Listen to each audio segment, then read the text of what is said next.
সন্তান ঘুমায় আছে, নামাজ পড়ে না, ঘুমাক না। সারা রাত জেগে রয়েছে আমার ছেলেটা, একটু ঘুমাইতে দাও। মা ডাকে, বাবা কয় না ঘুমাইতে দাও। কি করছে রাতে? কয় না রাত্রে একটু ফেসবুক চালাইছে তো, ঘুমা।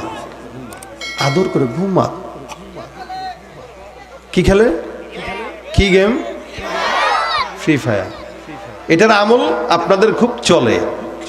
আমি আমার অফিসে একদিন গেছি, আমি যেহেতু বললেন আপনারা খেলেন, আমার অফিসে এক ছেলে হেডফোন কানে লাগা সে কথা বলতেছে কার সাথে আমি বুঝি নাই, সাইডে বসা। কি কথা? দোস্ত দোস্ত তুই ডানে যা, ডানে যা, ডানে যা, ডানে যা। আমি কই কি রে, এ কার সাথে কথা বলে? তো মনে করছে আমি হয়তো কানে কম শুনি, মনে হয় সে তো অন্য কিছু করতেছে, তাই আমি শুনছি ভুলটা। তো কিছুক্ষণ পরে আবার তাকায় দেখি এই যে বলতেছে মার বেটা মার মার মার মার মার এটা মার। আমি এর সামনে গেলাম, যাই দেখি সে মনিটর বন্ধ করে দিয়েছে। আমি তুমি কি করো? কয় কিছু না ভাই, এমনিই বসে আছি। ঠিক আছে, ওকে থাকো। আমি আবার বসছি, আমার রুমে যায়, এদিকে আবার কথা কয়। তা আমি একজনকে বললাম এই যে কি করে রে? কেন জানেন না আপনি? না, ফ্রি ফায়ার খেলে। ফ্রি ফায়ার খেলে তো কথা কয় কেন? খেলতেছে খেলুক, কথা বলার কি আছে? না, ও যেমন শয়তান, এখানে একটা বসা, ওর ওপারেও তার একটা শয়তান বসে দিয়েছে ওর সাথে খেলার জন্য। স্কুল কলেজগুলো বন্ধ দিয়ে দিয়েছিল বেশ কিছুদিন, আমাদের পোলাপানদের উন্নতি হয়েছে এটাই, এছাড়া কিছু উন্নতি হয় নাই। এটাই উন্নতি হয়েছে আলহামদুলিল্লাহ। মাদ্রাসাগুলো আল্লাহর রহমতে করোনার প্রথম ঢেউ থেকে এখনো পর্যন্ত মাদ্রাসাগুলো আল্লাহর রহমতে খোলা আছে, এটা আল্লাহর রহমত। আর এই কারণে অন্য দেশের মতো বাংলাদেশে আল্লাহ পাক এত গজব দেন নাই। অন্য দেশে যেভাবে মারা গেছে, বাংলাদেশে আল্লাহর রহমত আছে বলেই বাংলাদেশের মানুষ এখনো ঠিকই আছে। এতটুক একটা দেশে কোটি কোটি মানুষ কিভাবে যে আল্লাহ বাঁচাইছে, এটা শুধুমাত্র এই ছাত্রগুলা রাত্রেবেলা তাহাজ্জুদ পুরো দোয়া করছে আমাদের জন্য, যার কারণে আল্লাহ বাঁচাইছে, নাহলে আল্লাহ বাঁচাইতো না। যাই, যেটা বলতেছিলাম সেটা হলো আমাদের অবস্থা এমন, আমরা ইমানের বেলায় নরম, দুনিয়ার বেলায় কঠোর। টাকা কামাইতে হবে, এই জায়গায় ছাড় দেওয়া চলবে না।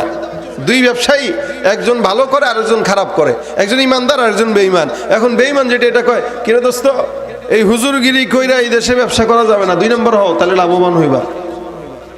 মানে এই জায়গায় সে কঠোর, টাকা কামাইতে হবে। কিন্তু ইসলামের বেলায় দাঁড়িয়ে রাখো না কেন? দৌড় বেটা রাখ, মনে বয়স হোক 40, 45, 50 হোক, তারপরে রাখা যাবে। এই বেলায় সে নরম। আমাদের দেশে নেতাদের বিরুদ্ধে যদি কেউ কথা বলে, তাদেরকে সরাসরি জেলখানায় ভরা হয়।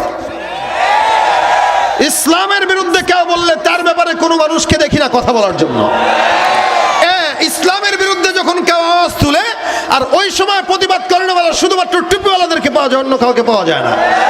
অথচ উচিত ছিল আওয়ামী লীগ করুক, বিএনপি করুক, জাতীয় পার্টি করুক, অন্য কোনো দল করুক, ইসলামের বিরুদ্ধে যে কেউ বলবে সমস্ত দলের লোকেরা একসঙ্গে হয়ে বাতিলদের মোকাবেলা করেছিল। ইমানের দায়িত্ব ঠিক কিনা ধরে বলে?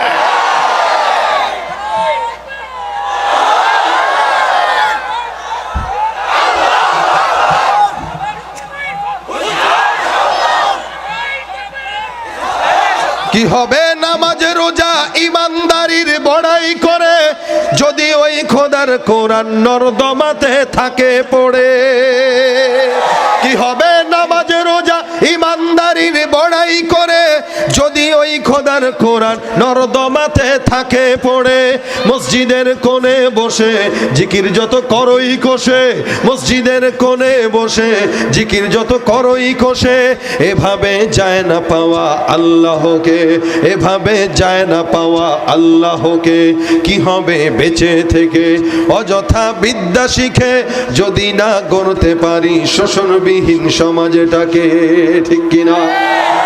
কি হবে লেখালেখি কলমবাজির এই মহড়া, সমাজের আসল চিত্র যদি না যায় তুলে ধরা। যদি ওই ঘুষের বলে কলমটাও উল্টো চলে, যদি ওই ঘুষের বলে কলমটা উল্টো চলে, তবে কি যাবে রোখা দুর্নীতিকে? কি হবে বেঁচে থেকে অযথা বিদ্যা শিখে, যদি না গড়তে পারি শোষণবিহীন সমাজটাকে? ইমানের জন্য কঠোর থাকবো না? থাকবো তো ইনশাল্লাহ। ইমানের জন্য, ইসলামের ব্যাপারে আমরা থাকবো কঠোর। কেউ ইসলামকে আঘাত দিবে, নরম হয়ে যাওয়া, এটা মুসলমানের আলামত না, এটা মুনাফিকের আলামত। এই জন্য সাহাবা আজমাইনদের যে গুণ, আমাদেরও সেই গুণ আমাদের হৃদয়ে ঢুকানো, এটা ইমানের কর্তব্য, এটা মুসলমানের দায়িত্ব। আমাদের রাসূল যেমন সম্মানী, আমাদেরকেও আল্লাহ পাক তেমন সম্মানী বানিয়েছেন, কিন্তু আমরা আমাদের নিজেদের পরিচয় জানি না।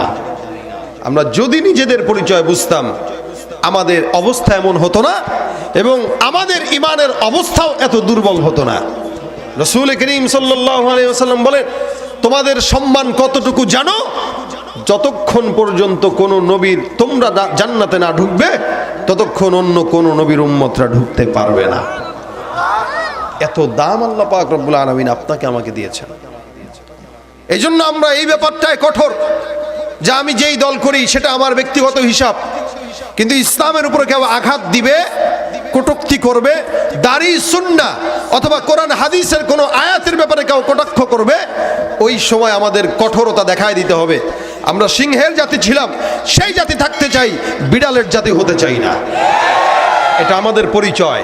আমরা সেই জাতি যারা 313 জন 1000-কে একদম কুপকাত করে শিক্ষা দিয়ে ছেড়েছে।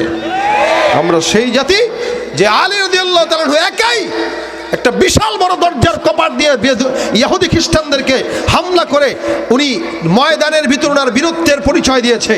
আমরা সেই বীরের জাতি, সেই বীরের জাতি আমরা এখন আমাদের নিজেদের দোষে অসহায় হয়ে আছি। এই জন্য আমাদেরকে দুই একটা নাস্তিকরাও খোঁচা দেওয়ার দুঃসাহস দেখায়, কিন্তু পিঠ যখন দেয়ালে ঠেকে যায়, তখন নিজেদের পরিচয় মানুষের সামনে তুলে ধরাটাও একটা দায়িত্ব। আমরা কি? এটা আমাদের পরিচয়, আমরা মুসলমান, আমরা এই পরিচয় দিয়ে গর্ববোধ করি। সুতরাং কেউ যদি আমাদেরকে দুর্বল মনে করে, আমাদের দুর্বলতার সুযোগ নিতে চায়, তখন আমরাও আমাদের হুঙ্কার দেখাইতে পারি না। আল্লাযীনা মাআহু আশিদ্দাউ আলাল কুফফার, এই ব্যাপারে থাকবে কঠোর। সাহাবা একরাম যেমন কঠোর, আমরাও থাকবো কঠোর। তাহলে তাদের মতো ইমানদার আমাদেরকেও বলা যাবে। তারা রসুলকে দেখে ইমানদার, আর আমরা রসুল করিম সাল্লাল্লাহু আলাইহি ওয়াসাল্লামকে না দেখে ইমানদার। যার কারণে রসুল স্বয়ং নিজে আমাদেরকে বন্ধু বলে পরিচয় দিয়েছেন। আমরা কি রসুলের বন্ধু? আল্লাহ রসুল সাল্লাল্লাহু আলাইহি ওয়াসাল্লাম দামি হওয়ার কারণে আল্লাহ পাক রব্বুল আলামিন ইমানদারদেরকে দাম বানিয়েছেন। রাসূল করিম সাল্লাল্লাহু আলাইহি ওয়াসাল্লামের দামের কারণে আল্লাহ পাক রব্বুল আলামিন আমাদেরকেও দামি বানিয়েছেন। দুনিয়ার জমিনে এমন দামি উম্মত দুনিয়ার জিন্দেগিতে আর আসে নাই। আল্লাহ পাক রব্বুল আলামিনের হাবিব সাল্লাল্লাহু আলাইহি ওয়াসাল্লামকে যেমন দামি বানিয়েছেন, অন্য কোন নবীকে আল্লাহ পাক এত দামি বানান নাই। যার কারণে রাসূলও দামি,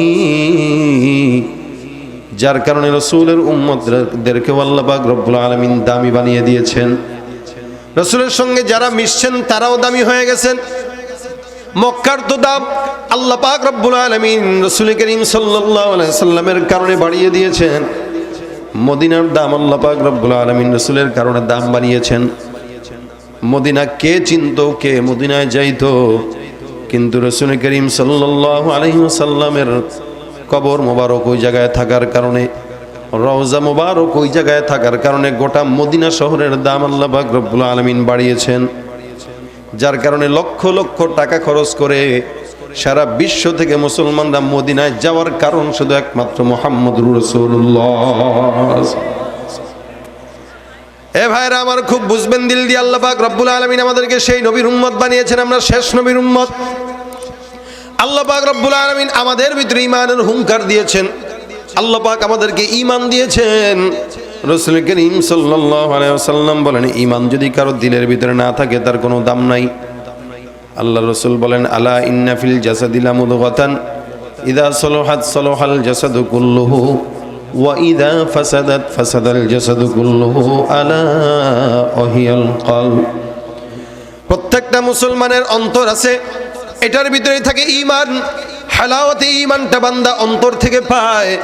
হে মুসলমান ভাইরা আমার, আল্লাহ পাক রব্বুল আলামিন বান্দাকে ঈমানের হালাওয়াত দান করলেন। এটা বান্দার কলবের ভিতরে থাকে ঈমান। রাসূল করিম সাল্লাল্লাহু আলাইহি ওয়াসাল্লাম বলেন, ঈমানটা মাঝে মাঝে বাড়ে আর কমে।